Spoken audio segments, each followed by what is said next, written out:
Adobe Audition has two modes, accessible by clicking on the waveform or multitrack buttons here at the top, or by double-clicking to open an audio file or multitrack session in the Files panel. To follow along, copy the assets that accompany this tutorial to your Creative Cloud account. I'm opening this file to view the waveform. There's a long gap at the beginning. You can remove this by selecting it and pressing Delete. You can also selectively increase or lower the amplitude of an audio file by choosing the part you want to adjust and adjusting the level. Effects can be applied one at a time by selecting them in the Effects menu.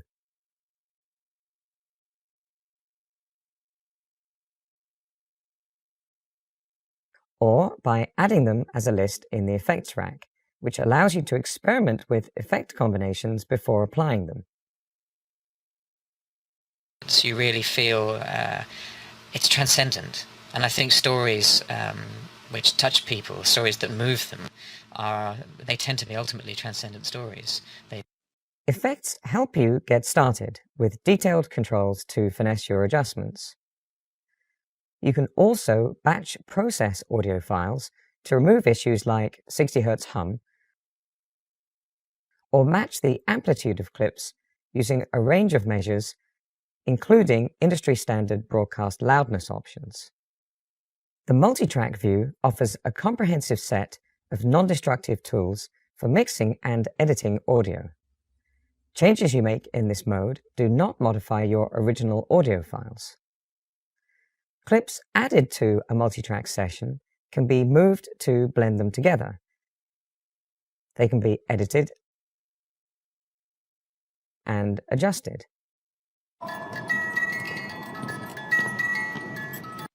You can make several adjustments to multitrack clips directly, making it really easy to adjust a mix quickly.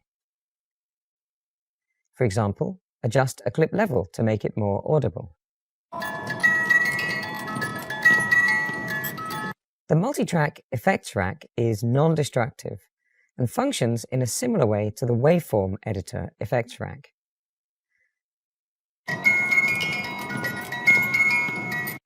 The Essential Sound panel provides access to useful effect presets and clip adjustments based on particular tasks.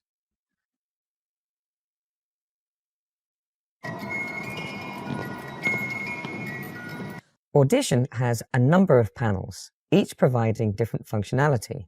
Workspaces make it simple to organize panels for different activities like radio production or mastering and analysis. So that's an overview of the Adobe Audition user interface, as well as its waveform and multitrack modes. Adobe Audition provides comprehensive tools to record, edit, and apply effects to audio files. There's a difference between opening a file in Audition and importing one.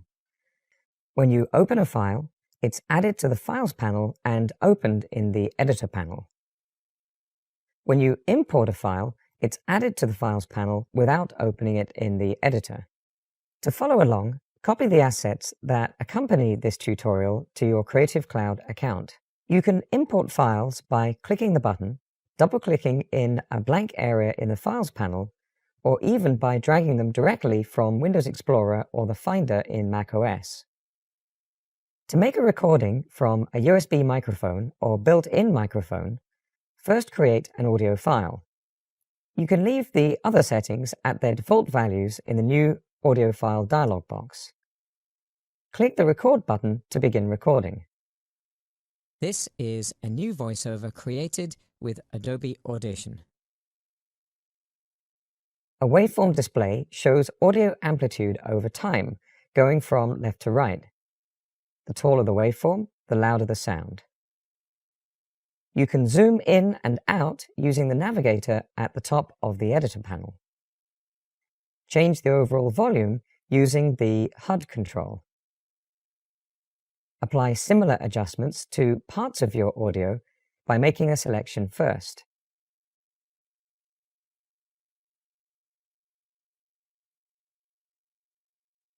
Apply a fade in and fade out using the on-screen controls.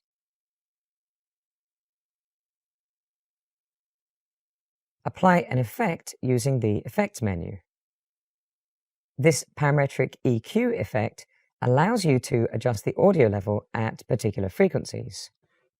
You can preview the before and after versions of the audio by playing the file and toggling the Power State button in the Effect dialog box. This is a new voiceover created with Adobe Audition. This is a new voiceover created with Adobe Audition. Playback will loop if the toggle loop button is on, as it is now. Apply and preview multiple effects using the Effects rack. Here's that parametric EQ effect again. This time, let's use a preset. I'll choose the Loudness Maximizer here.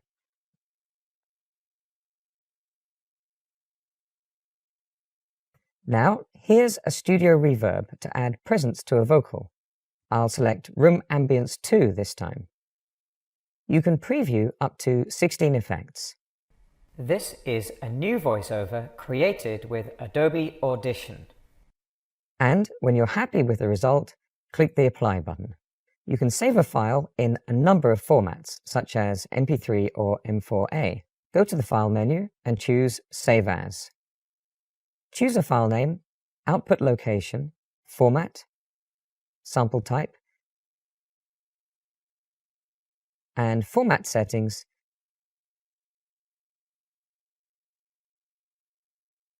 and click OK. A new file is created with the effects you applied incorporated into it. So that's how you record a sample audio track. Change the volume, apply a fade-in and fade-out effect, add a studio reverb, and then save your edited audio file. Adobe Audition CC allows you to combine multiple audio files into a complete composition with the Multitrack editor.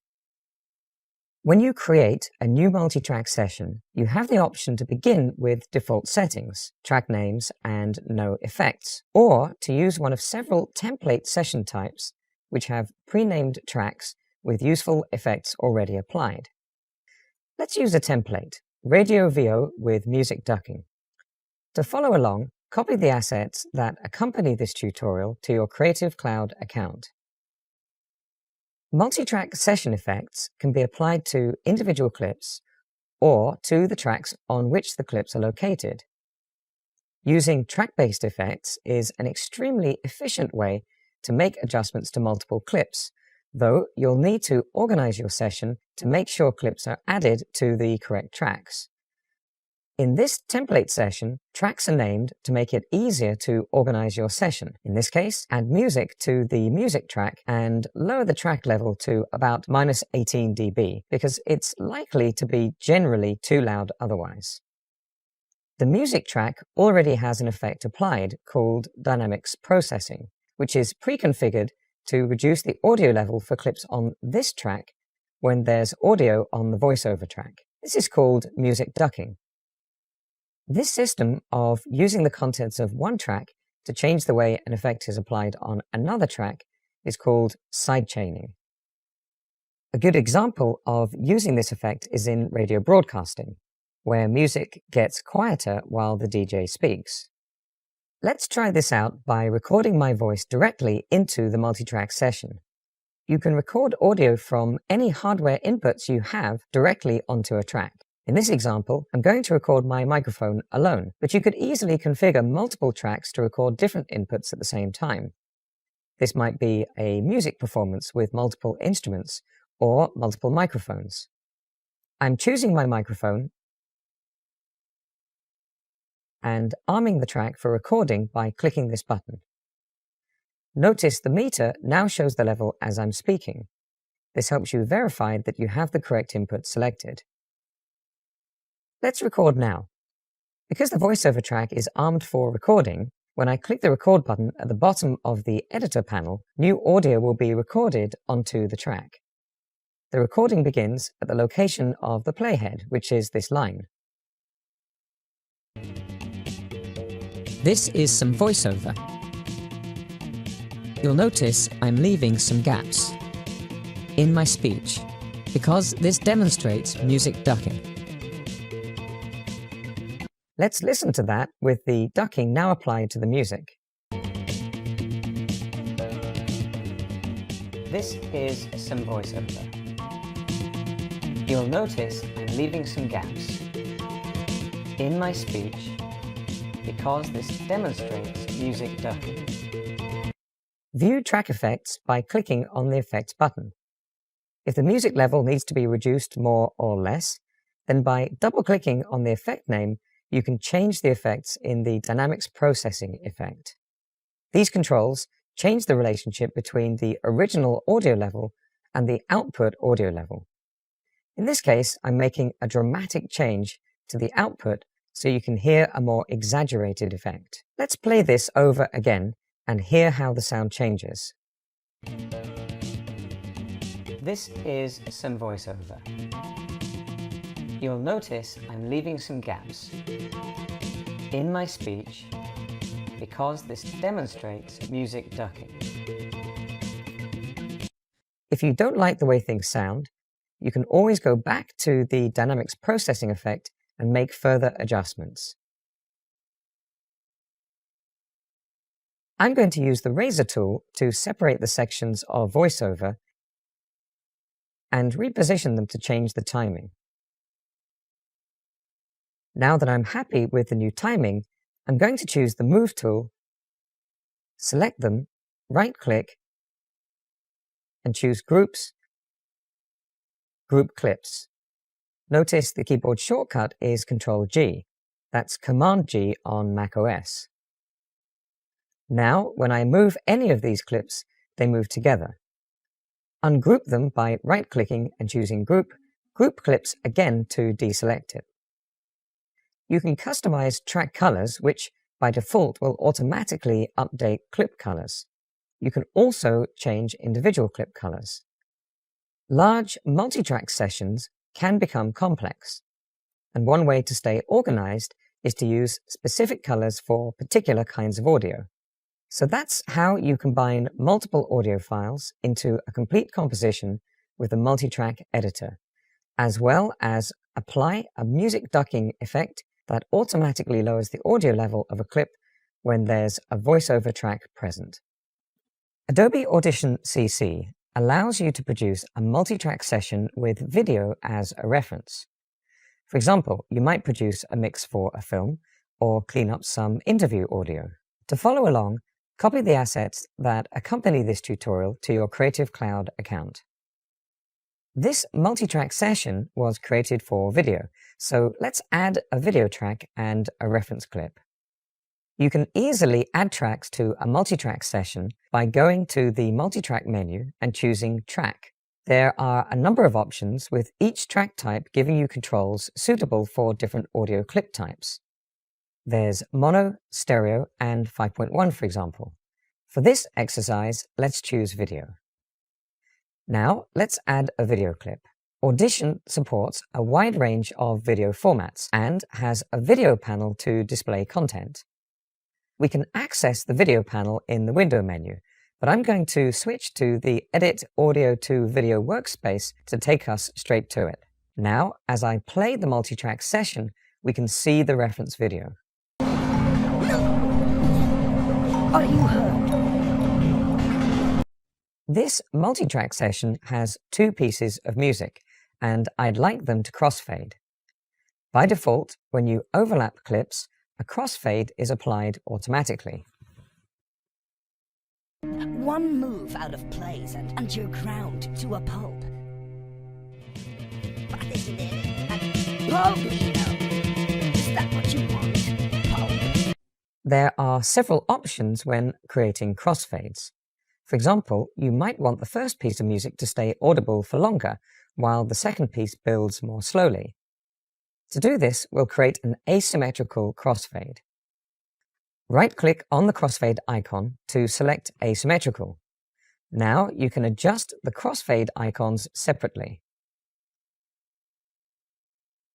These are the same icons you use when applying a fade-in or fade-out to an audio file in the waveform view. One move out of place and you're ground to a pulp. But isn't it like Pulpino? Is that what you want? Pulp? A voice track in this mix would benefit from more clarity.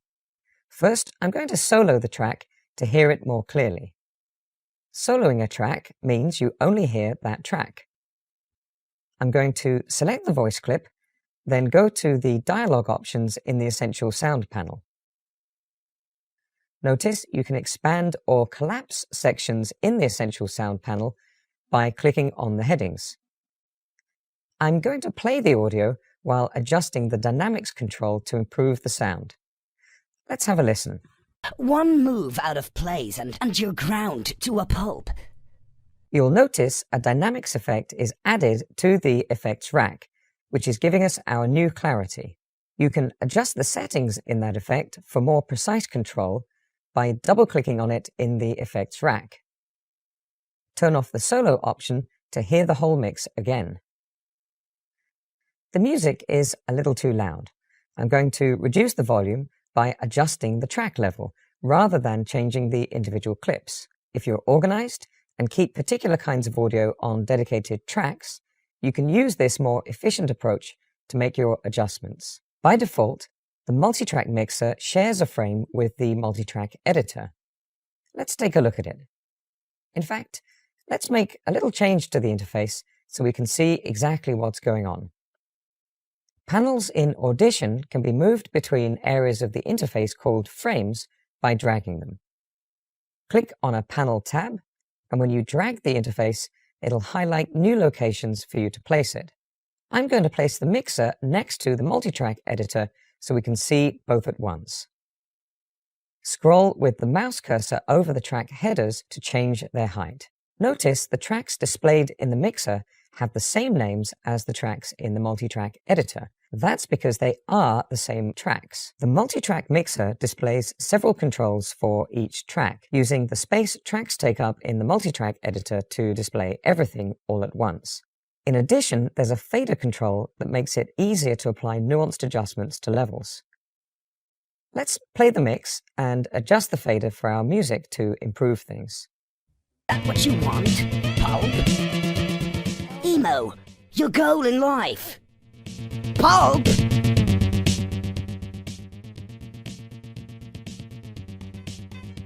Of course, you can also adjust the audio level for individual clips.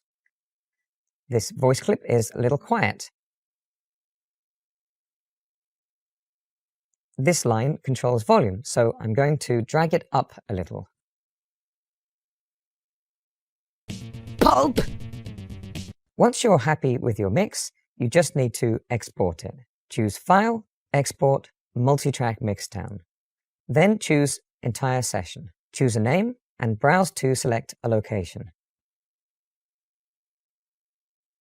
Then pick a format. I'm going to choose WAV. You can choose file format settings and the specific audio settings you want to apply to the mix.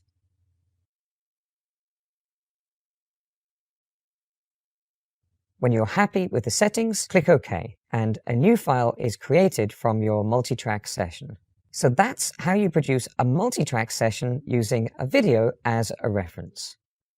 Not only does Adobe Audition provide advanced audio cleanup, effects, and mixing tools, but it also integrates seamlessly with Adobe Premiere Pro CC.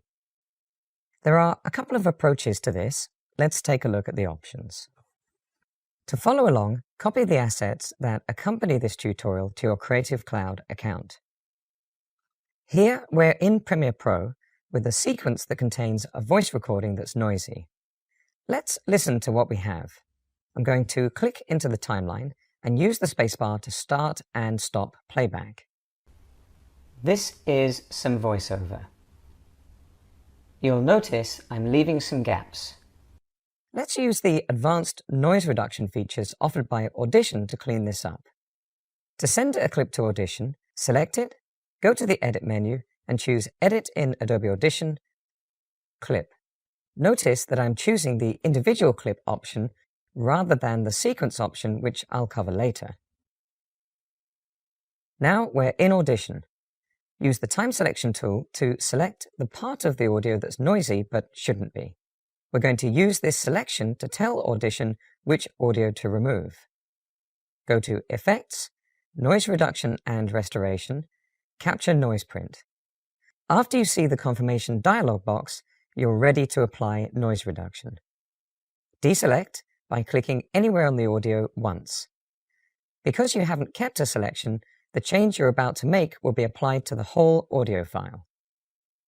Go back to the Effects menu, and this time choose the Noise Reduction category and then Noise Reduction. Right away, if you play from within this dialog box, you can hear an improvement. Here's some voiceover. You'll notice I'm leaving some gaps. There are advanced controls you can use to finesse the result, but I'm happy with the default settings for now, so let's click Apply. This media file is now shared by Premiere Pro and Audition, so all you need to do to hear the result in Premiere Pro is save it. The asterisk next to the file name in the Files panel shows that changes have been made to the file, but they haven't been saved. I'm going to press Ctrl+S now to save. That would be Command-S on macOS. Now let's switch back to Premiere Pro to listen to it. This is some voiceover. You'll notice I'm leaving some gaps. Much better.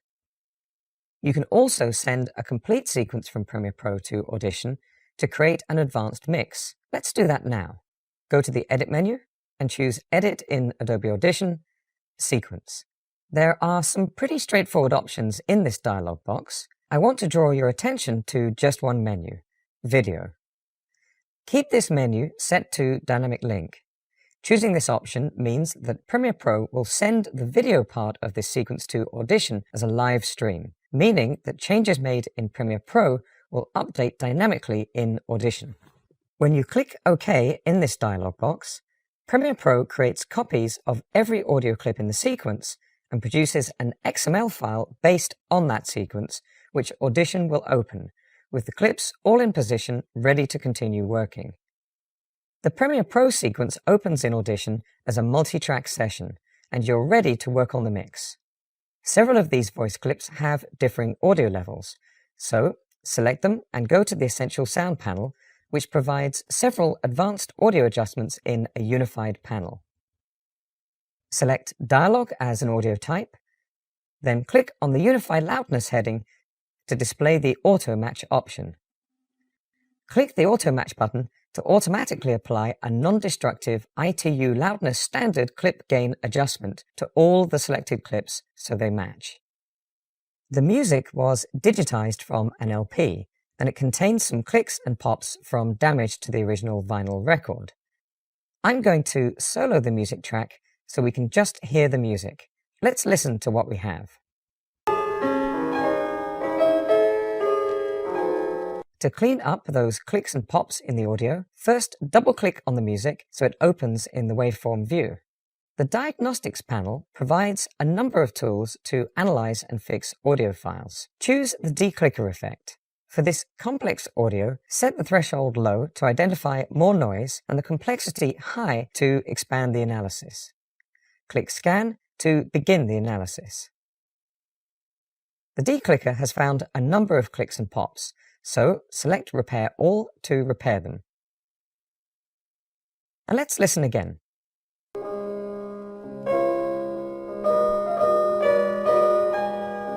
Much better. If you don't get perfect results the first time, you can adjust the threshold and complexity controls, which vary the sensitivity to noise and guide the analysis by establishing the complexity of the original audio. It can take trial and error to find the ideal settings for a particular audio clip. It would be fun if this music gradually slowed down at the end in the way an old-style record player might wind down if it ran out of power. To achieve this effect, go to the Effects menu and choose Time and Pitch, then Pitch Bender. Choose the Turntable Losing Power preset. As soon as you do, you can see the blue pitch control line updating in the waveform display. You can reshape that line manually too, but for now, let's stick to the preset. Click Apply, and let's listen back in the context of our multitrack session.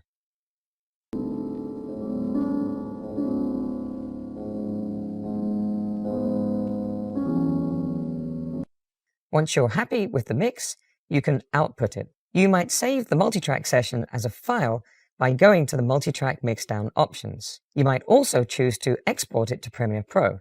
In this instance, if you're running Premiere Pro on the same machine, after choosing the format you'd like, the audio will automatically be imported to Premiere Pro and added to your timeline. The option I want to show you is Export to Adobe Media Encoder. Notice there's no opening title on this video. Well, we used Dynamic Link to send the video from Premiere Pro to Audition. So now we can go back to Premiere Pro and add that title. I'm going to drag it into the sequence. Now, back in Audition, you can see the result right away. Let's go to File, Export, Export with Adobe Media Encoder. Choose a Media Encoder format. H.264 is fine, and then choose the preset Match Source High Bitrate. When you click OK, the completed audio mix and the dynamically linked video are sent to Adobe Media Encoder to be encoded as a new file. This means you can produce your sequence in Premiere Pro, send it to Audition for fine audio finishing, and then send it on to Adobe Media Encoder for final output and automatic publishing to a number of video hosting and social media platforms. Adobe Audition CC can display a waveform to indicate amplitude over time, or a spectral frequency display that indicates amplitude at specific frequencies. The spectral frequency display allows you to make selections and adjustments with very high precision. To follow along, copy the assets that accompany this tutorial to your Creative Cloud account. Let's compare these two displays. The waveform shows time moving left to right. The louder the audio is, the taller the waveform is. You'll find the waveform useful for locating sections of audio and for making time selections. The spectral frequency display is accessible by clicking the button at the top of the interface here, or by adjusting the size of the display beneath the waveform. In this display, time still moves left to right, but now the vertical axis indicates frequency. The amplitude is indicated by the brightness of the dots. This more painterly approach makes it possible to identify sections of audio based on their frequency, and, importantly, to make frequency-based selections. Let's try a couple of examples. If you use the waveform to make a time selection, when you use the HUD control to adjust the amplitude, the change is applied to all frequencies.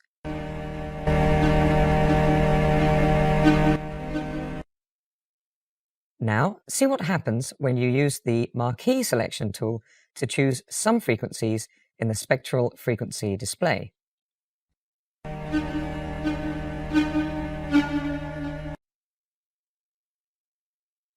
You can adjust the amplitude for just those frequencies.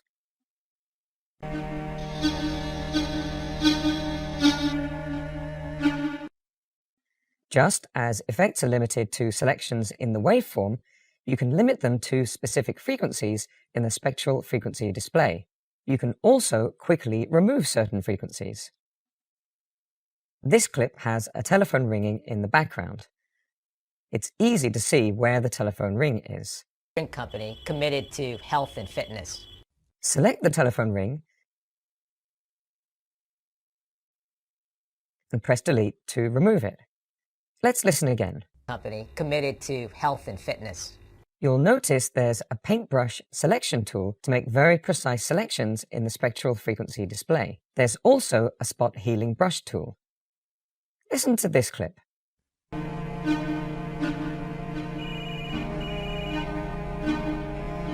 Select the ringtone with the spot healing brush tool, and in one step, it's removed.